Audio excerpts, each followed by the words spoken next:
எப்பா இணையவரைக்கும் எனது அன்பான இரவு வணக்கங்கள். ஏப்பா என்னப்பா கேரளா கவர்மெண்ட்டு தமிழ்நாட்டு கவர்மெண்ட்டு இப்படி இருக்கு?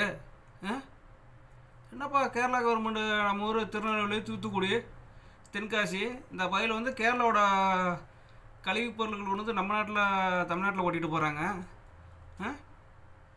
வீடியோ பார்க்குறது கொடுமையாக இருக்குப்பா. அந்த வீடியோலாம் பார்க்குறதுக்கு எப்போ கொஞ்சம் மனசாட்சியோடு இல்லாமல் இவ்வளோ கழிவுகள், மெடிக்கல்ஸ் கழிவுகள் கொண்டு கொட்டிகிட்டு போயிருக்கீங்களே.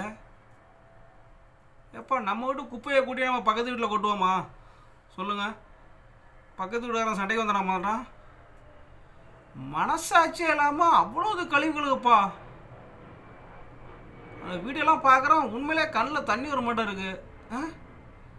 ஆற்றுக்குள்ளே என்னென்னா அவ்வளோ கோழி கழிவுகளை கொட்டியிருக்கீங்க. மருத்துவ கழிவுகளை கொண்டு அவ்வளோ கொட்டி வச்சுருங்கப்பா குப்பையில் தமிழ்நாட்டில். எப்போ கேரளாவில் கொட்டுறதுக்கு இடமே இல்லை உங்களுக்கு? இல்லை தமிழ்நாட்டு கவர்மெண்ட் தான் அதை பற்றி கேட்கலையா? ஏப்பா கொடுமை பண்ணாதீங்கப்பா. உங்கள் நாட்டில் உள்ள கழிவு பொருளை நீங்கள் வச்சுக்கோங்க, நீங்கள் ஏதாவது சுத்தகரை பண்ணுங்க. அதை விட்டுட்டு கொண்டு வந்து தமிழ்நாட்டில் யாரும் கேட்காதுன்னு தமிழ்நாட்டில் ஓட்டிகிட்டு போகிறீங்க. நம்ம ஆளுவா கமிஷன் இருந்தால் போதும், எத்தனை நாளாக இருந்தாலும் ஃபோன் வாங்கிட்டு விட்ருவான் நாட்டாக இருக்குது. தயவுசெய்து அப்படி யாரும் பண்ணாதீங்க. நான் அவங்கவுங்க நாட்டை அவங்கவுங்க தான் பாதுகாக்கணும், அவங்கவுங்க மாநிலத்தை அவங்கவுங்க தான் பாதுகாக்கணும். தமிழ்நாட்டிலேருந்து நாங்கள் கொண்டு கேரளாவில் கொட்டினா கேரளா கவர்மெண்ட் சும்மா விடுமா? இல்லை நான் என் விட்டு குப்பையை விட்டு நான் பக்கத்து வீட்டுக்கார கொட்டினா பக்கத்து வீட்டுக்கார சும்மா விடுவேனானியா? சொல்லுங்கள். நம்ம வீடை எப்படி நம்ம சுத்தமாக வச்சுக்கிறோமோ அதேமாதிரி நம்ம இருக்கிற நாட்டையும் நம்ம ஊரையும் நம்ம தானே சுத்தமாக வச்சுக்கணும். எப்போ கொஞ்சமாவது விழிப்புணர்வு இல்லாமல் இருந்தால் என்னப்பா பண்ணுறது இந்த காலத்தில் எல்லாம் புரியுங்களே.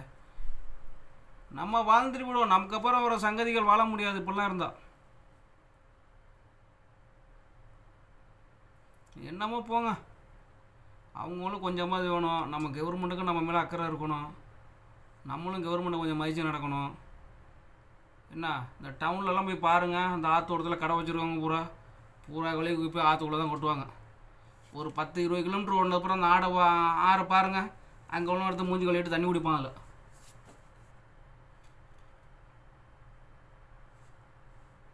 இங்கே குப்பையை கொட்டுறோம். அந்த ஆறு ஒரு 20 கிலோமீட்டர் ட்ராவல் ஆகி போனதுக்கப்புறம் பாருங்கள், அந்த கடைசி கடைக்கோட்டில் உள்ள என்ன பண்ணுவான், தண்ணி தெளிஞ்சு வருமா, கை கால் கழுவிட்டு தண்ணி வெளியே குடிச்சிட்டு போவோம். நீர்நிலைகளை பத்திரமா பாதுகாத்தாதான் நம்ம அடுத்த சங்கதிகள் வாழலாம். கேரளா கவர்மெண்ட்டு இதெல்லாம் செய்யக்கூடாது. என்ன கேரளா தேசம் வந்து ஒரு கடவுள் தேசம்னு சொல்கிறாங்க, நல்லா பசுமையாக இருக்குது, இல்லைன்னு சொல்லலை. அங்கே வேணுங்கிறதெல்லாம் கடவுள் கொடுத்துருக்கான். தமிழ்நாட்டிலையும் வேணுங்கிறதெல்லாம் கடவுள் கொடுத்துருக்கான். தமிழ்நாட்டை என்ன தூய்மை பண்ண, சுத்தம் செய்ய ஆட்கள் வேணும். ஓகே, நம்ம பேச போய் கவர்மெண்ட் அது இதையும் பேச போய் நாளைக்கு நமக்கு வந்துட்டுனா பிரச்சனை நம்மளால் தாங்க முடியாது. இருந்தாலும் சொல்கிறேன், ஏன்னா இப்போ யூடியூப்பில் எவ்வளோ வீடியோ பார்க்குறோம் ஒரு நாளைக்கு. நம்ம யாரும் சொல்லாத, நான் வந்து புதுசாக ஒன்றும் சொல்லலை. பார்த்த வீடியோகளில் சின்ன எடுத்து அதில் 2 கருத்துக்கள், அவ்வளோதான். நான் யார் மனசையும் புண்படுற மாரி சொல்லலை. கேரளா நண்பர்களும் எனக்கு தெரிஞ்ச நண்பர்கள் நிறையா இருக்காங்க. அதனால் பார்த்துட்டு என்னடா மாப்பிளா கேரளா பற்றி தப்பாக பேசுகிற அப்படின்ட்டு நீ வந்துடாதப்பா. நீயாக இருந்தாலும் நானாக இருந்தாலும் சரி. இப்போ என் விட்டு குப்பையை என் ரூமில் உள்ள குப்பையை ஒரு ரூமில் கொட்டினா நீ கம்முன்னு இருப்பியா? ஏன்னா இங்கே வந்து கொட்டுன்னு கேட்பால, அதே தான் கேட்குறேன், வேறு எதுவும் இல்லை.